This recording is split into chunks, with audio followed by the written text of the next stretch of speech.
Si tu as cliqué sur cette vidéo, c'est que toi aussi tu es intrigué par le prochain opus de Battlefield. Alors n'attendons pas, let's go et bonne vidéo!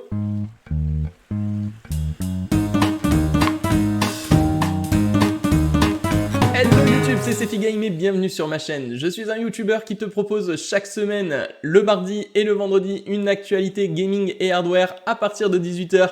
Alors, si tu as envie d'en découvrir chaque semaine un petit peu plus, n'hésite pas à t'abonner à la chaîne et surtout à activer les notifications en appuyant sur la petite cloche. Maintenant que c'est fait, place à la vidéo.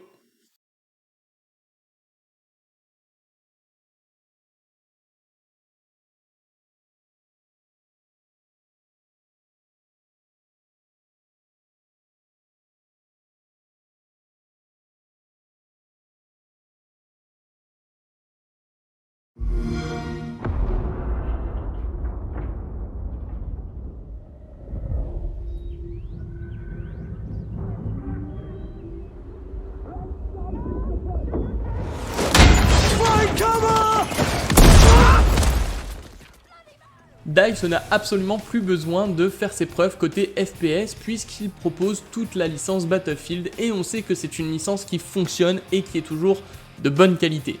Et d'ailleurs le studio continue sur la qualité plus que sur la quantité puisqu'il propose un nouvel opus tous les 2 ou 3 ans environ pour essayer d'avoir des jeux plus aboutis, plus finis, mieux détaillés et surtout avec plus de contenu et donc une meilleure expérience utilisateur. Et cette fois, DICE a décidé de grandement améliorer son logiciel maison Frostbite pour pouvoir sortir ce nouvel opus de Battlefield, presque 3 ans après le dernier. Par contre les gars, on va pas se mytho, les chiffres chez vous c'est le gros bordel, hein, c'est pire que Star Wars. Le tout premier Battlefield sort avec le nom de Battlefield 1942, alors on se dit ok c'est la date de l'époque à laquelle se déroule le jeu, donc c'est plutôt logique et cohérent. Sauf que dès le deuxième opus, on part sur un Battlefield 2 et crois-moi, au niveau de la période, on n'est pas 2 ans après le Christ, mais plutôt au 21e siècle, donc strictement rien à voir. Et après on revient à la date avec un Battlefield 2142, puis Battlefield 3, puis 4, puis 1, puis 5, et maintenant, on sait plus. Du coup moi j'ai décidé que celui-ci j'allais l'appeler Battlefield 12. Et ce fameux Battlefield 12 devrait donc voir le jour à la fin de cette année 2021. C'est notre cher PDG d'Electronic Arts, Andrew Wilson, qui nous l'a annoncé à plusieurs reprises. D'après lui, on devrait avoir beaucoup plus de renseignements sur ce jeu courant du printemps 2021. Moi, je suppose que ce sera pendant l'E3 2021 qui se déroulera entre le 15 et le 17 juin.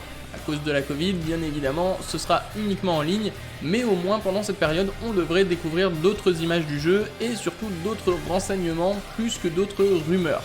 Mais d'ailleurs, en parlant des renseignements, qu'est-ce qu'on sait sur la plateforme ?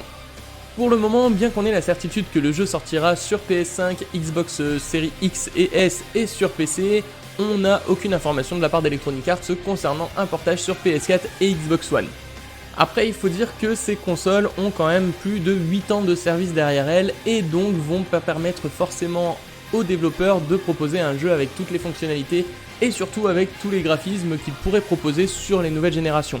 On a d'ailleurs eu la preuve avec Cyberpunk 2077 qui a essayé de sortir un portage sur PS4 et Xbox One et finalement tout le monde sait que ça a été une catastrophe parce que plein de fonctionnalités en moins, des rues qui étaient complètement désertes et des graphismes qui étaient proche des graphismes de Play 3. Dans tous les cas, sachez que le crossplay sera de la partie avec ce jeu puisqu'il vous permettra de jouer entre les PC, PS5 et Xbox Series X et S, ce qui vous permettra donc de jouer avec vos amis quelle que soit la plateforme que vous utilisez et que vos amis utilisent. Concernant les informations de la date et de la période à laquelle se déroulera Battlefield 12, nous n'avons pas vraiment d'affirmation de la part de DICE ou d'Electronic Arts, mais plutôt des rumeurs qui sont vraiment affirmées par Tom Henderson, qui lui est un leaker habitué des informations sur Battlefield 12. Donc plusieurs hypothèses ont été avancées et notamment la possibilité d'une 3ème guerre mondiale fictive ou la possibilité de la guerre en Irak. Tom Henderson a l'air lui d'affirmer plutôt que ce serait la 3ème guerre mondiale qui serait à privilégier. Maintenant, comme je le disais juste avant, il va falloir patienter pour avoir les réelles informations et les réelles annonces de la part d'Electronic Arts. Et histoire d'éveiller un petit peu notre curiosité, notre cher monsieur Wilson, PDG d'Electronic Arts, nous a sorti une magnifique phrase. La prochaine vision de Battlefield prend toute la destruction, l'influence des joueurs et les combats de véhicules et d'armes pour lesquels la franchise est connue et l'élève à un autre niveau. Waouh. Alors ça c'est sûr, ça donne envie. Mais est-ce que ce sera respecté? Est-ce que quelqu'un d'autre a quelque chose à rajouter là-dessus? On me parle ici de Laura Miel, responsable des studios Electronic Arts, qui nous parle de batailles épiques, de fidélité comme nous n'en avons jamais été témoins. Bon, ça fait au moins 2 personnes qui sont d'accord, mais en même temps, elles font partie du même studio. Donc dans tout ça, elles sont où les images? Bah pour l'instant, rien. Nada. Kechi. Niente. L'homme. Chaya. Bref, vous l'aurez compris, y a rien. Du coup, je vais attendre les vraies images pour me donner ma propre opinion de tout ça. Parce que comme on dit, c'est plus facile à dire qu'à faire. Et maintenant, passons aux informations qui t'intéressent le plus, la partie multijoueur. Mais avant de commencer cette partie, je vais te demander, si cette vidéo te plaît, de me lâcher un petit pouce bleu et de t'abonner à la chaîne, tout en activant les notifications en appuyant sur la petite cloche, il faut pas l'oublier, comme ça tu seras prévenu à chaque fois que je sors une nouvelle vidéo. Moi ça me permet de savoir que la vidéo te plaît, que tu as envie d'en découvrir un petit peu plus, et ça me donne envie de continuer à faire mes vidéos 2 fois par semaine pour te donner toutes les actualités gaming et informatique. Merci à toi.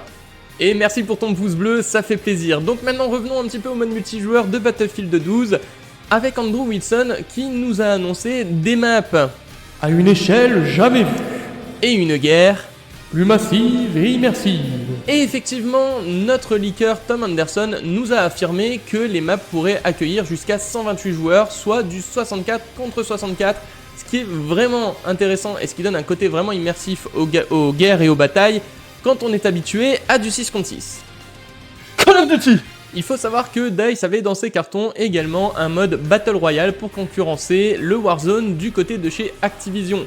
Malheureusement, les informations se faisant très discrètes en ce moment, voire même inexistantes, on peut supposer que pour le moment il n'y a vraiment rien d'abouti, voire même peut-être un abandon pur et simple de cette possibilité. Pour autant, cette possibilité n'est pas à exclure étant donné que notre leaker Anderson nous a affirmé que le jeu aurait une version free-to-play.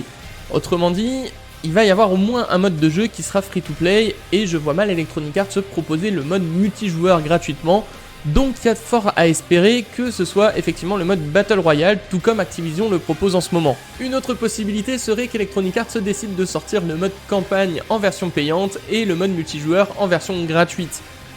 Ça me paraît un petit peu surprenant, mais ça reste une possibilité étant donné que ça permettrait d'avoir un mode campagne relativement peu cher puisqu'il n'y a pas le contenu multijoueur et d'avoir le multijoueur avec des microtransactions en jeu qui permettrait d'avoir une rentrée d'argent relativement constante, régulière en rajoutant du contenu un peu comme le fait Activision en ce moment et comme l'a d'ailleurs toujours fait Electronic Arts.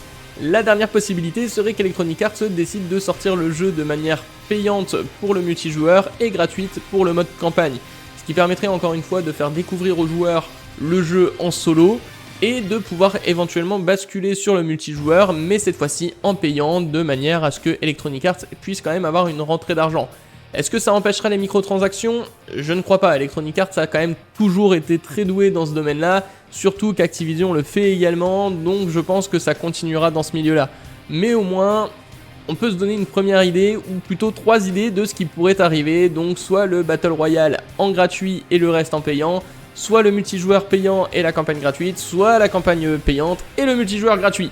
Et d'ailleurs parlons un petit peu du mode campagne et des informations qu'on a dessus. Déjà on sait que DICE a quand même toujours été très doué pour nous faire découvrir des parties méconnues des guerres historiques, donc on peut supposer qu'aujourd'hui on va encore avoir le droit à une campagne qui nous rappelle un peu tout ça.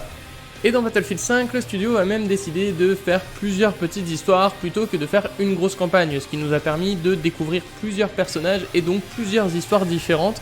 Et on a pu incarner notamment un tirailleur sénégalais, on a pu incarner une résistante norvégienne ou encore un condamné à mort britannique, ce qui nous laisse espérer que Battlefield 12 permettra de faire lui aussi plusieurs missions, d'interpréter plusieurs personnages et donc de découvrir plusieurs histoires dans cette campagne.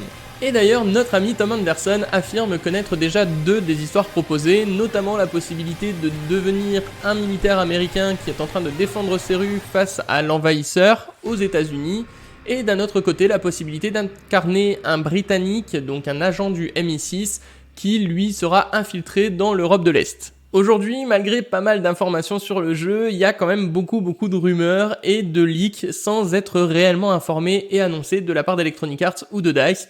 Donc très difficile de se faire une idée du jeu, mais pour autant j'aimerais savoir ce que toi tu penses de ce jeu, de ce que tu aimerais retrouver dans cet opus, de ce que tu aimerais changer par rapport aux opus précédents, et j'attends ta réponse dans les commentaires.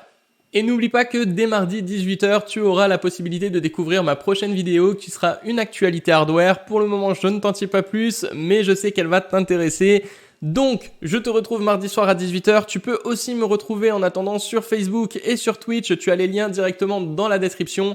N'oublie pas le petit pouce, n'oublie pas l'abonnement et n'oublie pas d'activer les notifications en appuyant sur la cloche. Et je te dis une bonne journée, une bonne soirée, une bonne nuit. Ciao!